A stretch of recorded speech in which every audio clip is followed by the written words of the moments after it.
أعوذ بالله من الشيطان الرجيم. بسم الله الرحمن الرحيم. قل يا عبادي الذين آمنوا اتقوا ربكم للذين أحسنوا في هذه الدنيا حسنة وأرض الله واسعة إنما يوفى الصابرون أجرهم بغير حساب.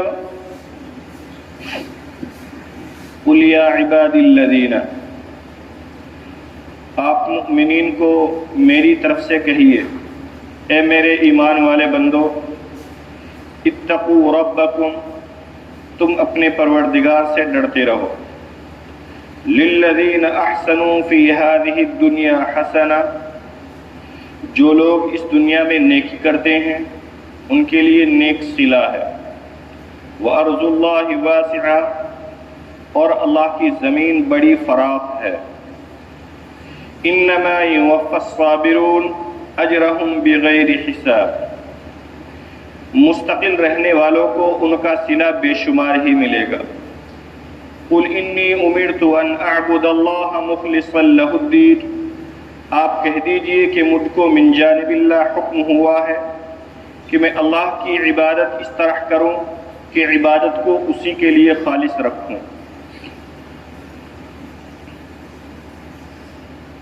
یہاں سے اگلی چند آیات کے اندر ایمان والوں کی ذہن سازی کی گئی اور ایمان والوں کو استقامت کے ساتھ دین اسلام اور اس کے احکام کو پکڑنے کو کہا گیا۔ فرمایا گیا یا عباد الذین آمنوا، اے میرے وہ بندے جو ایمان لے آئے، یعنی میرے ایمان والے بندو، اتقوا ربکم، اپنے رب سے ڈرو۔ آپ اگر غور کریں گے تو اتقوا ربکم جب کفار کا ذکر آتا ہے تب بھی لفظ اتقوا استعمال ہوتا ہے، اور جب ایمان والوں کا ذکر آتا ہے تب بھی لفظ اتقوا استعمال ہوتا ہے، یعنی لفظ تقوی استعمال ہوتا ہے۔ خلاصہ کلام یہ ہے کہ اللہ تبارک و تعالیٰ سے ڈرنا ہر حال کے اندر ہے، اگر اعمال چھوٹتے ہیں تب بھی ڈرنا ہے، اور اگر اعمال کر بھی رہے ہیں تب بھی ڈرنا ہے۔ آپ کہیں گے کہ اگر دین چھوٹ رہا ہو تب تو ڈرنا سمجھ میں آتا ہے کہ اللہ تک کی ذات کریم سے ڈرنا چاہیے، اس کی نافرمانی نہیں کرنی چاہیے۔ لیکن اگر ہم اچھے اعمال کر رہے ہیں تو پھر اللہ سے ڈرنے کی کیا ضرورت ہے؟ اچھے اعمال کر رہے ہیں تو پھر اللہ سے ڈرنے کی کیا ضرورت ہے؟ اس کے لیے علماء کرام نے فرمایا کہ تب بھی ڈرنے کی ضرورت ہے، کیونکہ انسان عمل تو کر رہا ہے لیکن وہ کس درجے کا ہے؟ آیا وہ اللہ کی شایان شان ہے بھی یا نہیں؟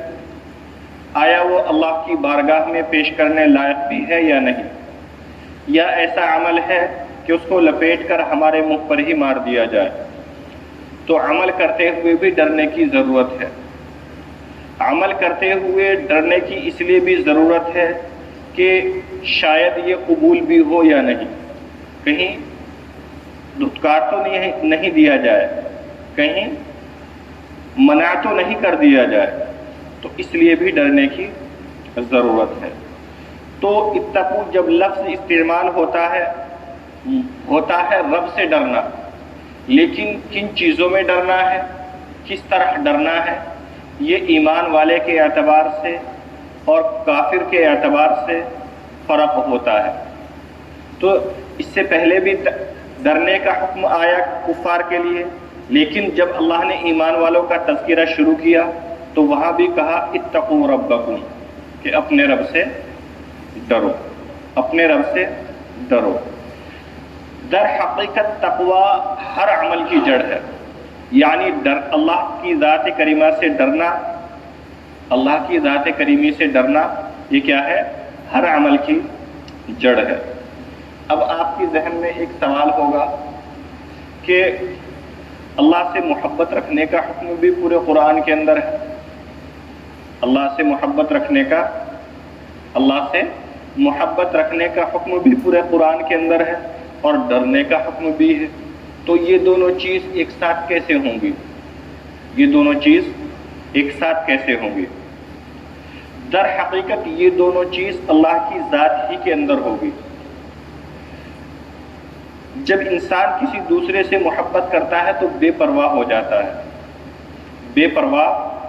ہے، خود سر ہو جاتا ہے، اپنا حکم چلانے لگ جاتا ہے، اپنا استحقاق سمجھنے لگتا ہے۔ دنیا میں عموماً جب انسان ایک دوسرے سے محبت کرتا ہے تو یہی چیزیں ہوتی ہیں نا، کہ اپنا استحقاق سمجھنے لگ جاتا ہے، خود سر ہو جاتا ہے، آزاد ہو جاتا ہے۔ لیکن جب اللہ کی محبت ہمیں چاہیے تو اللہ کی محبت میں خود سر نہیں ہونا ہے، اللہ کی محبت میں آزاد نہیں ہونا ہے، اللہ کی محبت میں اللہ پر اپنا استحقاق نہیں سمجھنا ہے، کیونکہ محبت میں محبت کرنے والا کیا ہوتا ہے؟ محبوب پر ایک قسم کا فوقیت رکھنے لگتا ہے۔ تو یہاں فوقیت نہیں رکھنی ہے، بلکہ سب کچھ کرنے کے باوجود تقویٰ ہونا ہے، یعنی اللہ سے محبت ہو لیکن اس سے ڈرنے کے ساتھ، اللہ سے محبت ہو اس سے ڈرنے کے ساتھ، ورنہ جو محبت کا جو مقصود ہے، محبت کے اندر پھر جو مفاسد آتے ہیں، پھر جو خرابیاں لازم آتی ہیں، وہ ایٹومیٹکلی آ جائیں گی۔ تو اللہ کی ذات کے اندر دونوں مطلوب ہوتی ہے، لیکن محبت بھی ڈرنے کے ساتھ ہوتی ہے، بغیر ڈر کے نہیں ہوتی، ورنہ پھر اس کے اندر خود سری آ جاتی ہے، اور اللہ کے یہاں کسی کی خود سری نہیں چلتی، اللہ کے یہاں کسی کا استحقاق نہیں چلتا۔ لِلَّذِينَ أَحْسَنُوا فِي هَذِهِ الدُّنْيَا حَسَنَةٌ، جو لوگ اس دنیا میں نیکی کرتے ہیں ان کے لیے نیک صلہ ہے، وَأَرْضُ اللَّهِ وَاسِعَةٌ، اور اللہ کی زمین بڑی فراخ ہے۔ یعنی اگر کوئی جگہ ایسی ہے کہ وہاں آپ کو اللہ کے احکام پر عمل کرنے کی اور اللہ کے حکم کو بجا لانے سے روکا جاتا ہے، منع کیا جاتا ہے، تو پھر آپ ہجرت کر کے دوسری جگہ چلے جائے، اللہ کی زمین بڑی وسیع ہے۔ انما یوفی الصابرون، پھر فرمایا کہ چونکہ جب انسان کو اپنا مقام چھوڑنا پڑتا ہے تو ظاہر سی بات ہے اس میں تکلیف ہوتی ہے، اذیت ہوتی ہے، پریشانی ہوتی ہے، دل دکھتا ہے، تو فرمایا صبر کرے۔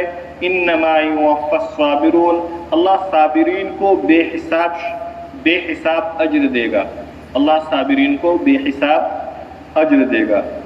قل انی امرت ان اعبد اللہ مخلصا لہ الدین، آپ کہہ دیجئے کہ مجھ کو من جانب اللہ حکم ہوا ہے کہ میں اللہ کی عبادت اس طرح کروں کہ اس عبادت کو خالص اللہ کے لیے رکھوں، خالص اللہ کے لیے رکھوں۔ اس پر بات پہلے آ چکی۔ ہجرت کی بات یہ ہے کہ ہجرت کا حکم کیا ہے۔ دیکھیے، ابتداء اسلام میں ہجرت فرض تھی، یہ تو سبھی کو معلوم ہے کہ مکہ سے مدینہ کی جانب ہجرت فرض تھی، لیکن بعد میں وہ حکم منسوخ ہو گیا۔ اب اگر کوئی انسان ایسے مقام پر رہتا ہو جہاں زبردستی اس کو مجبور کیا جاتا ہو کہ وہ اپنے شرعی فرائض اور شرعی شعائر کو انجام نہیں دے سکتا، الفاظ پر غور کیجئے گا کہ شرعی فرائض اور شرعی شعائر کو انجام نہیں دیا جا سکتا، تو وہاں پر بھی ہجرت واجب ہو جائے گی۔ شرعی شعائر کیا ہوتا ہے؟ یعنی وہ احکام جو شعائر کے درجے میں ہے، مثلا نماز ہے، اگر کسی جگہ پابندی لگ جائے کہ آپ نماز نہیں پڑھ سکتے، نہ اپنے گھر میں نہ مسجد میں، تو اب وہاں سے ہجرت کرنا واجب اور فرض ہو جائے گا۔ باقی جو استحبابی معاملات ہیں، اگر ان کے اندر پابندی لگتی ہے تو اس سے فرض نہیں ہوگا، اور باقی دین کے لیے ہجرت کرنا یہ بھی مستحب ہی کے درجے میں آئے گا۔ وَأُمِرْتُ لِأَنْ أَكُونَ أَوَّلَ الْمُسْلِمِينَ، اور مجھ کو یہ بھی حکم ہوا ہے کہ سب مسلمانوں میں اول میں ہی ہوں، سب مسلمانوں میں اول میں ہی ہوں۔ کہنے کا مطلب یہ ہے کہ بسا اوقات جب اللہ کا کوئی حکم نازل ہوتا ہے، جب اللہ کا کوئی حکم نازل ہوتا ہے تو میں اس پر سب سے پہلے عمل کرتا ہوں۔ وہ امرتو، اور مجھے حکم ملا ہے کہ سب سے پہلا مسلمان میں ہوں، سب سے پہلا مسلمان میں ہوں، یعنی سب سے پہلے اللہ کی تابع داری کرنے والا میں بنوں۔ سب سے پہلے یعنی میری ذات نبی کی ہے، میں ایک رسول ہوں، لیکن اللہ کا جو بھی حکم ملتا ہے سب سے پہلے اس پر عمل کرنے کی میں سوچتا ہوں، اس کو چھوڑنے کی نہیں سوچتا۔ قل انی اخاف ان عصیت ربی عذاب یوم عظیم، اور آپ کہہ دیجئے انی اخاف ان عصیت، میں ڈرتا ہوں کہ اگر میں اپنے رب کی نافرمانی کروں گا، عذاب یوم عظیم، بڑے دن کے عذاب کا اندیشہ۔ یعنی جب میں نبی ہو کر ڈر رہا ہوں تو تمہیں امتی ہو کر کتنا ڈرنا چاہیے بڑے دن کے عذاب کے اندیشے سے۔ اور جب میں نبی ہو کر اللہ کی نافرمانی کرنے سے بچتا ہوں تو تمہیں بھی اللہ کی نافرمانی کرنے سے بچنا چاہیے، جبکہ میرے تمام گناہ بخشے بخشائے ہیں، جبکہ تمہارے گناہ بخشے بخشائے نہیں ہیں۔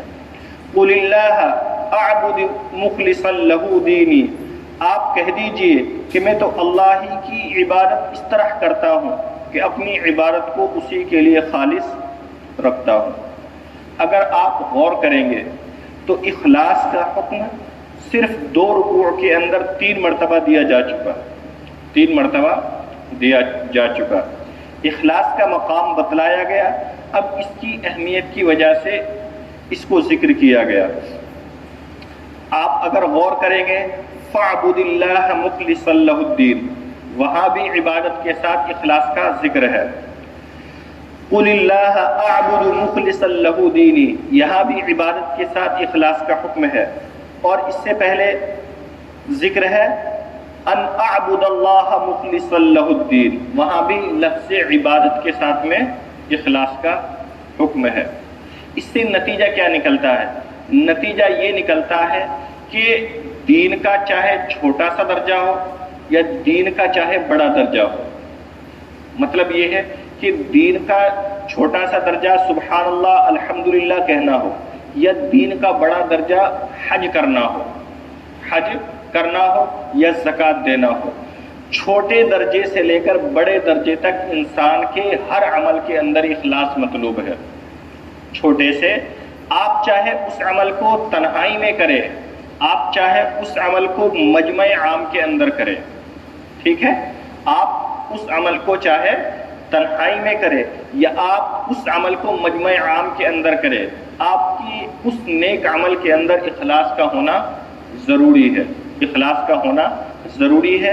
اللہ بار بار لفظ عبادت کے ساتھ لفظ اخلاص لا کر یہ بتلانا چاہتے ہیں، لیکن آج کیا حال ہے وہ آپ سبھی کو